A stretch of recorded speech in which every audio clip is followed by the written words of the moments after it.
Hello, welcome folks, and today we are going to be speaking about physical solo laners. So for physical solo laners, I've seen there's been a lot of confusion around solo lane builds, because solo lane builds are generally flexible, but they follow the same pattern right now, right? For most physicals. There are two exceptions, which I will get into later in the video, but I'm gonna quickly just go over the build and really explain. Also, I'll explain how to do the first wave and minion aggro versus specific matchups. So the first thing you want right now, you start with 1500 gold. You're gonna want your warrior's axe, right? And right now, Blackthorn is the best only option for rank 1. You're gonna get the tier 1 to start, and then you will probably get 2 of each potion, right? And right here is the Relics. Pretty flexible right now, but overall, if you want to play very aggro, you get Blink Rune, and then you, when it's very unexpected, you just aggressively blink on them, and you get Meditation Cloak when you're trying to bait something. Like if you're fighting Achilles, you're trying to bait his execute, you want to go Meditation Cloak. So for instance, I'm gonna just get Blink right now because Achilles is a very aggro solo laner. So I'll demonstrate the first wave right here. Go lane minions. So there's two different ways you could do this. You're coming from blue, and for one, you just immediately won the wave if you are the first person here, right? You just want to immediately win the wave and then just start hitting the melees. So that is one scenario, and that's if you get to lane first. And of course, if you want, you could blink to lane, right? To get there even quicker. For Achilles, I would honestly hold the blink because, I mean, usually he has pretty fast clear to begin with. Plus, you have really good kill potential early on. I don't think that's something you really need to, do. The second scenario. Let's say you're fighting a Blunner or someone and they get to lane first, right? So what you're going to want to do, usually, is you hit them when they do their ability, and then the minions would group up on you. And then you would probably be at an angle like this and hit the entire wave. Unfortunately, I do not have a second person right now to demonstrate this, but you would auto attack them and then just like do a curve and use your first ability, right? That is generally how you are going to clear the first wave as Achilles, at least. You do that with a bunch of solo laners. You aggro like the opposing solo laner, which groups up the minions towards you, and then you use an ability. Unfortunately, you can't do that all of the time because sometimes they could outtrade and kill you. So, for instance, what do you call it? I'm going to put myself near level 8 right now, right? And I'll show you my ability leveling. At least for Achilles solo. So, my abilities will be mostly stacked like this, I would say. Some people do level the 2 seconds because it gives really good healing and good physical power. However, physical power, as you know, kind of scales better in the late game. Protection's also scales better in the late game. It's just better to level your 1. You're getting way more base damage, and you are going to be getting more value out of it. Right? Also, a big thing I see Achilles players do usually is they always want that stun, right? They always go max range for the stun. If you're not interrupting an ability, and let's say if they're under tower, right? Let me find the tower real quick. I'm gonna just blink to get over here. Let's say they're playing tower line and you can't get here. It's okay to like spam your cooldowns and just like damage them, right? It's not bad. That's a common mistake I see a lot of people do. They'll just hold their abilities because they cannot, especially on Achilles, because they can't get the stun off. If you're not interrupting any abilities and you know you win the trade, it's okay to just do the outer damage because you're not going to get that the stun and the huge damage off anyways, right? So enough speaking about matchups and how to do the first wave, because that's a huge mistake I see a lot of people do. I am going to go over the builds now. I think 9 out of 10 times, unless you want to rush Mystical, which, I mean, you can do too, it's just better, in my opinion, to go Blackthorn Hammer, though. This gives you so much value early on in the current patch, because it has good physical power, it has a lot of health for a very cheap price. Like, this is 2,200, right? You're getting 40 physical power, you're getting 400 health, and you're getting 200 mana. And you're getting CDR. Like, all these statistics for 2,200 health are insane. And let's compare it to something like Soul Eater, right? The counterpart for, like, when Wukong wants it. 2,100 gives no health, it gives less physical power, it just doesn't give as much as Blackthorn Hammer. For 100 more gold, you bet I'm getting Blackthorn Hammer. Like, it's making you more tankier, and it gives you better boxing potential early on. I commonly see Soul Eater as a bait item, to be honest. Because, I mean, it has low physical power, it doesn't have health, and Blackthorn essentially almost offers everything that Soul Eater does. I mean, you could argue that... the sustain on Soul Eater is pretty good, but in comparison to 400 flat health, I mean, and Soul Eater, even Soul Eater, you'd think it's scaled better, but it doesn't scale that much in terms of other damaging items like Heartseeker and Crusher. So I don't think Soul Eater is a great item. So let me go over the main build. You're going to be building Blackthorn Hammer first, right? After this, if you're fighting a physical, you are going to be going, if you're in melee range of them, I would highly suggest getting Mystical Mail. You just W hold them the entire time. Utilize your autos, AA cancel. You're just bullying and poking them out. If they're under tower, or if you're keeping your distance, spamming abilities, I would go Breastplate of Valor. If you're against the magical, there's a couple of options you could go. Talisman of Energy is not one of them. That is a misconception I hear a lot. If they have no healing whatsoever, you should, 9 out of 10 times, you're going Genji's Guard. You can go Shogun's Kasari, but usually that's a better pickup later in the game. I'm not a fan of an early Shogun's Kasari when compared to Genji's Guard. Genji's Guard versus Magicals, I mean, it's just gonna allow you to have so much lane presence, right? Because of its passive. You're gonna box them so much better. So, let's say you're going with a traditional, I would say, Valor build, right? You're not in melee range of them, and you're just spamming abilities from a distance, because sometimes that's how the matchups will go. So, you go Valor, and then right after that, you should not be, if you're still fighting your solo laner, they have a physical jungle. The games in that MMR range that I'm coaching for, and even for higher MMR ranges, you're going to be boxing the opposing solo laner for a while. And even during rotations, like mages are going very defensive items right now. They're going Valor, Book of the Dead. They're not doing that much damage. So you could delay your magical defense, right? I always like going a Shifter Shield. It does not matter if I am versing a physical or magical. I usually go with Shifter Shield here. It's going to allow you to W key way easier or easily.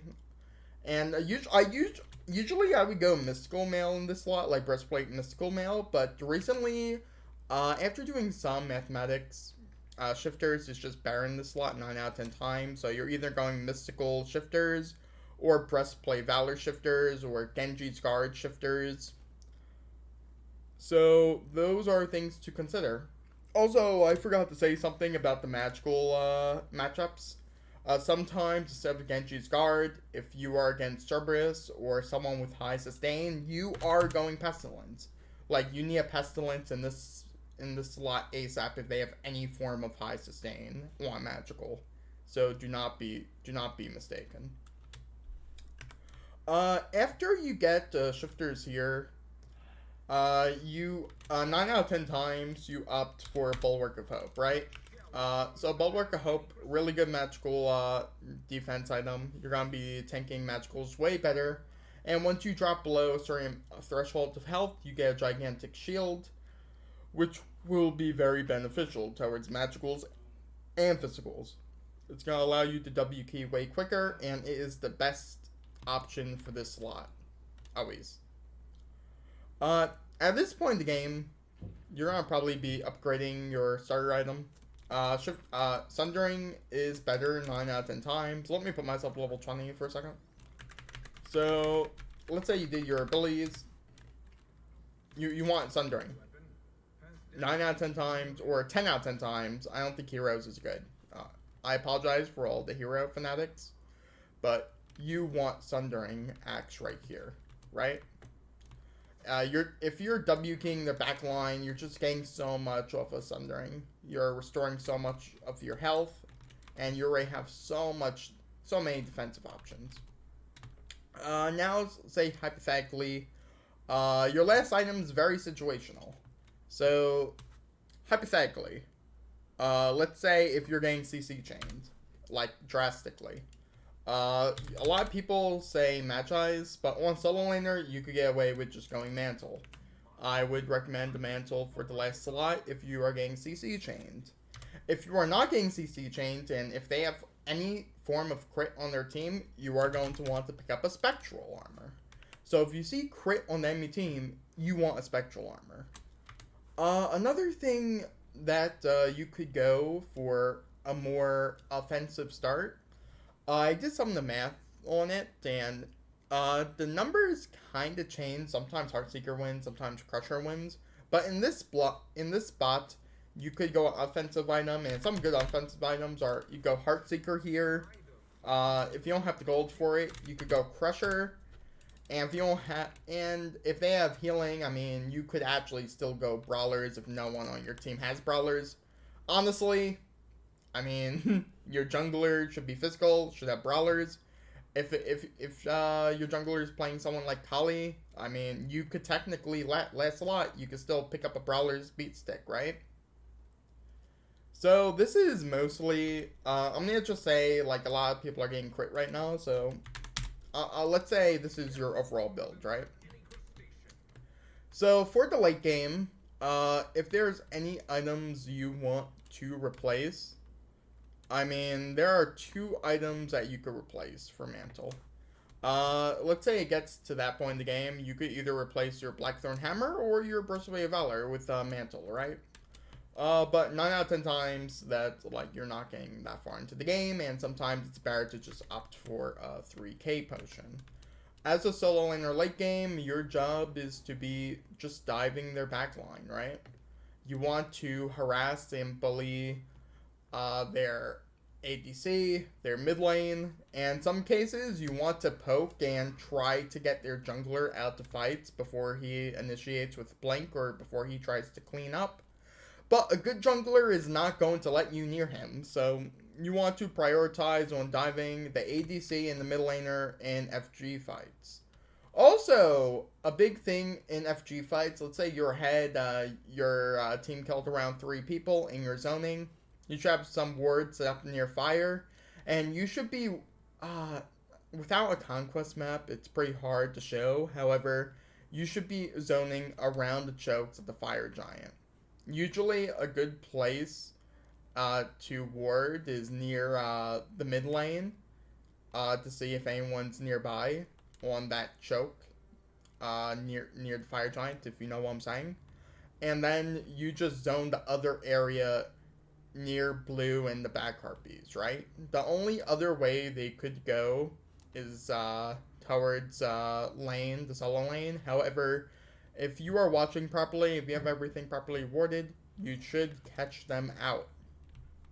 So the next thing that I am going to be going over are the unique builds for Camazotz and other gods.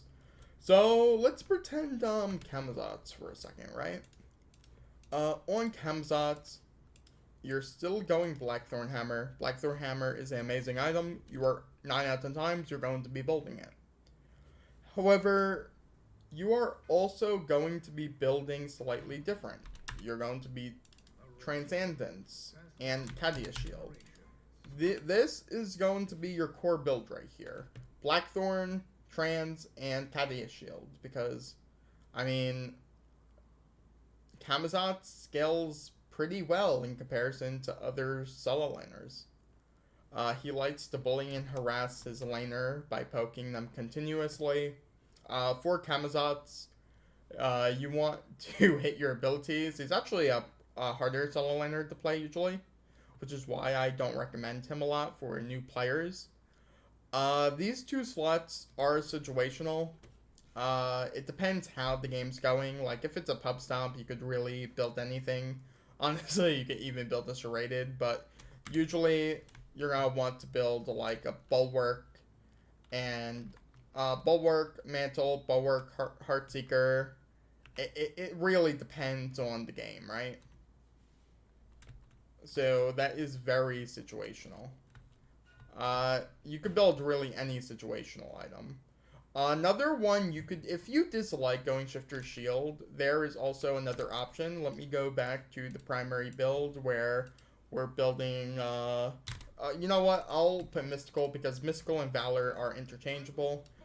Sometimes, let's say you're fighting a double AD comp, which is quite common right now. Instead of Shifters, if you're fighting a double AD comp, ADC, you know, the Hunters, or a Soul and Apollo, you're going to want to go Witchblade in the slot that Shifter Shield is in, right? And after that, you are just going with your ordinary Bulwark of Hope, and if they have crit, you go Spectral. If not, if you're getting CC chained, you go Mantle, and if not, you're honestly, you could go anything. Go what your heart's wildest desires. Go Heartseeker, go honestly, if you want, go Serrated. If you want, you can honestly go just anything you want, to be honest, for offensive. So that's really much it for what you call it. Going over physical solo laners. The build I mentioned on Camazotz could also be applied to Bastet if you ever played Bastet in the solo lane. And that is pretty much it. The only person I did not go over, which he has a very unique playstyle, is Ratatasker, which I might go over in another video. Erlang Shen, still very similar to other solo laners, a bit more unsafe. However, instead of Bulwark of Hope for Erlang Shen, I would probably opt for something like Shogun's Kasari, just because of how Erlang's playstyle with his auto attacks and his massive attack speed. However, the last thing I want to actually go over quickly here is your second relic. So Blink or Meditation should always be your first relic right now until the new season that's coming out, in which case I'm going to have to update this very soon. However, your second relic could be a couple of things. If you're going to CC chained, you could go Beads. It is a selfish choice, but it is a good choice. Remember, you are not peeling, you are diving their backline. If Beads is necessary to dive their backline, then that is acceptable, right? Another thing that you can go, if they have someone like a Vamana, you can go an Ankh.